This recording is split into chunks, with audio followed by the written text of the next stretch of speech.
could see a couple of Filipinos that, like, there were tears coming down. At one point, like, they thought he was gone. You could not see him breathing. So I never received any medical education about this. I just knew it from my childhood friend too. That's how I knew what to do.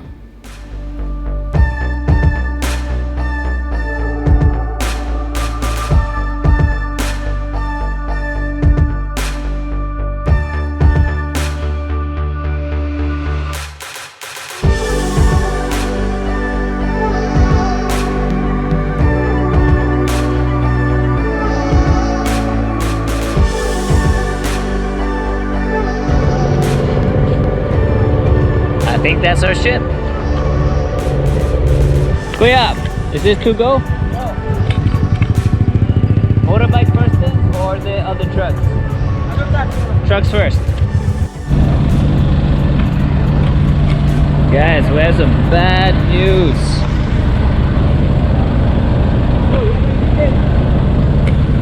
We got a flat tire.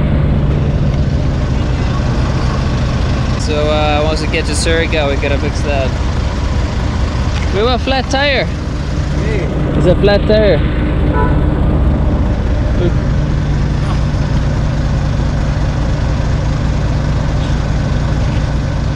We just gotta drive careful. I'll have to see you guys in Surigao. We found the problem with my tire. There's actually a nail in it.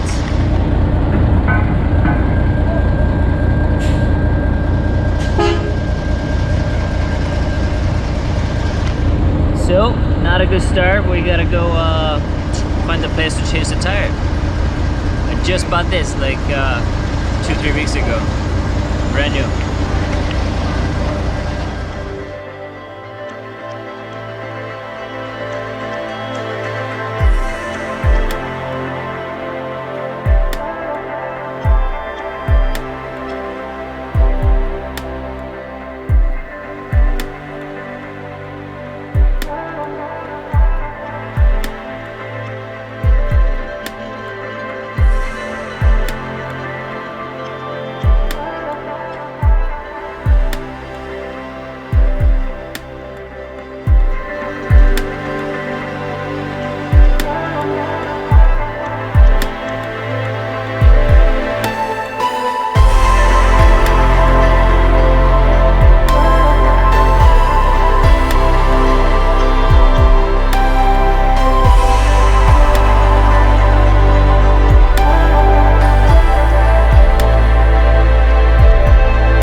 Crazy.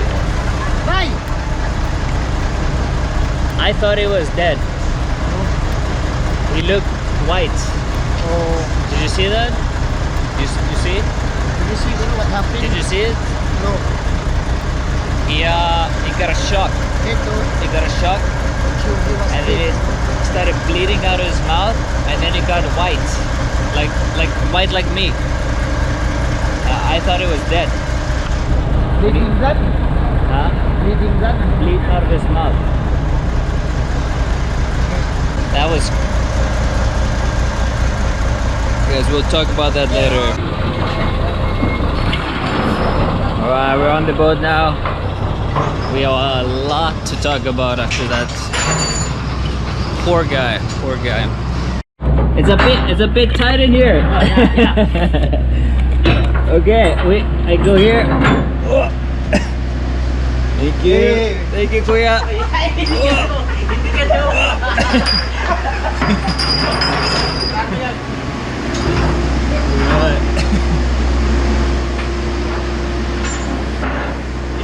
This way? Okay. Floor.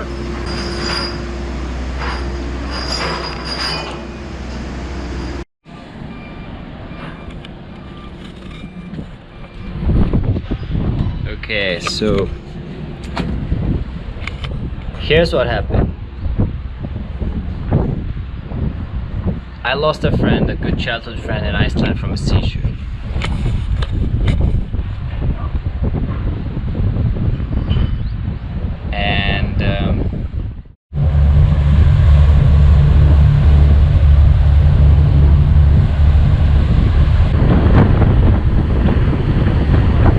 Alright guys, we made it to Surigao. We're buying a new tire before we head into town, and we have a lot to talk about. We gotta fix the bike before we speak about anything that happened previously. What is it? Yes, hey! Hello!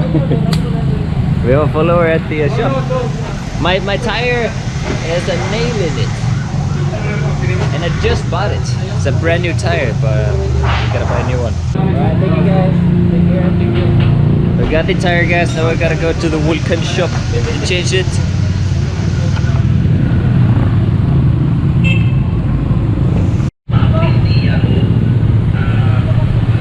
Alright, fixing up the tire. What's the next step? Bank probably, and then yeah, we can go head south to Shirley. It's been one of the craziest day ever. A lot to talk about again. Tire is off. Now we're gonna go to the other shop and put the new one on.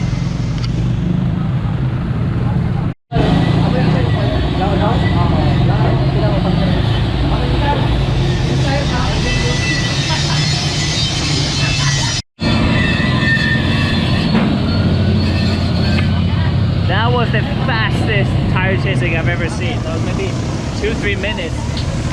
Oh, where's that guy? Here we go. Back into the rain. 50 pesos. That's $1. $1 for the fastest service in the world. You don't have to be in a luxury tire chasing place. I don't know what they call it. But here on the streets, you get the best service, the fastest, the friendliest, and the cheapest. Woo! Ah, the road's coming! Ulan! Whoa! Whoa! Oh my god! I'm gonna try to find a better spot. Woo!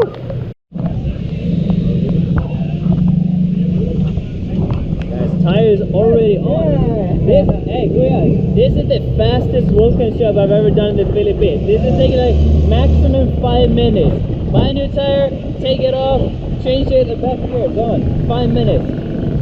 And 50 pesos, so always remember the tip. Tip kuya.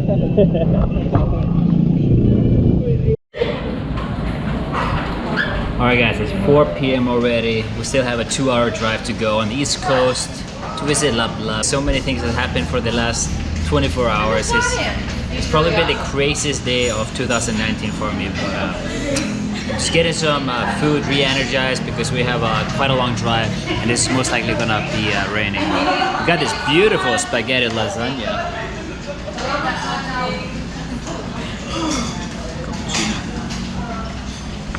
So we're gonna fuel up and start heading east and meet up with the show.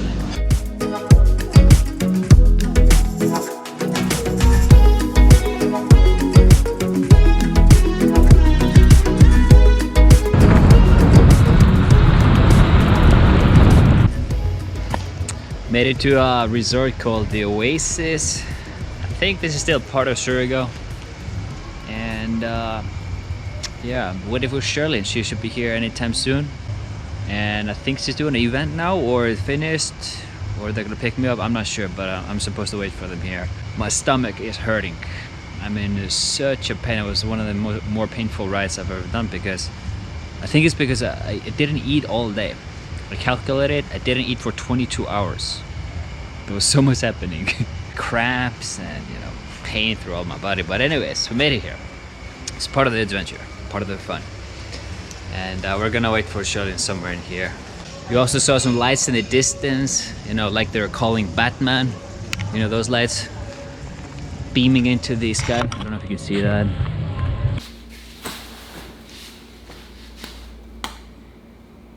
Let's break it down what actually happened at the docks when the kiddo that got the seizure attack. And if you don't know, seizure attack is basically neurons taking over your brain, and you lose all your thinking, you can't control your body. So it's something that has to do with your brain. When you get into that seizure shock or attack, you start, you know, shaking and you can't control. Sometimes you bite your jaw so hard, people break their teeth, they cut their tongue out. And in this kid, he started like pouring blood out of his mouth. It is extremely frightening to see it because you can't control them. The reason I stepped in because I knew exactly what to do. When I looked at it the first time when I saw it, I immediately screamed at the other guys, call ambulance, call ambulance. That was my first reaction. Call for some help. And then I looked back to the guys and they're kind of holding him, stretching him out in a strange shape. And I thought at first they knew what they were doing because almost like it has happened before, and this is what their way of treating it. And he was getting paler and paler, and it was just not working what they were doing. It had gone for like 30-40 seconds and I was freaking out. So get into my motorbike, actually, oh here it is. I grabbed the blanket that I used in the ferry. I grabbed the first thing, I tell everyone to move away and stop what they're doing. I told them, lay him down here, or put this down on the ground. And I lay him down with them, the guys, carefully, and he's still shaking and blood coming out, and it's getting whiter and whiter, and he had like a brown skin, so you can imagine. I lay him down. I tell as well, like, no touching, stop touching him, and it just has to go away. You cannot do anything when they have this attack. There's actually quite a good chance people can pass away when they have it. So it was so super frightening because I didn't imagine they would get so pale, so white. And this was as well my first time to see it, but I quickly realized what was going on. And then, I'm on my knees, he's next to me, lay in front of me, and all the people around us. And I look up for a little bit, take a look, and you could see a couple of Filipinos that there were tears coming down, and at one point they thought he was gone. You could not see him breathing, like his chest was not inflating or deflating, it was just flat. So I did one of the most scariest things I've ever done in my life. I take 2 fingers and I check if his heart is still beating. And I remember this just like it happened 1 second ago. This is one of the scariest moments in my life, to put 2 fingers to see if a person is alive. And he's just there laying, so pale, and the blood and everything, and everyone is here, but he was beating. He was alive, and I had to tell him, it's okay, it's okay, it's okay. I said, it's okay, just relax. And I'm still in a shock and adrenaline, and it was a long seizure attack. He was shaking for 2 minutes. It was so scary. And obviously I didn't record it,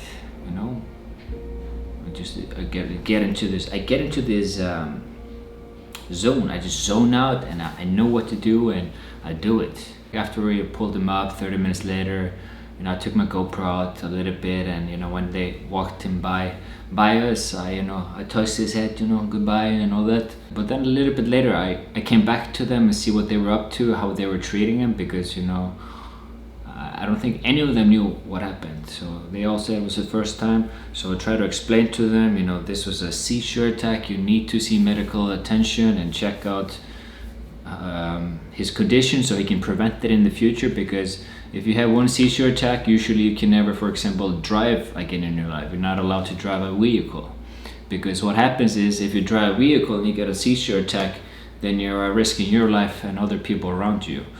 So I told him he has to see medical attention, and he was not in good shape after it. He kept losing his head down, like his body, his brain is still not in control. Of course, he's sharing some wisdom, and then I saw the guys, they were bringing him coffee, and I said, guys, no, you cannot give him coffee.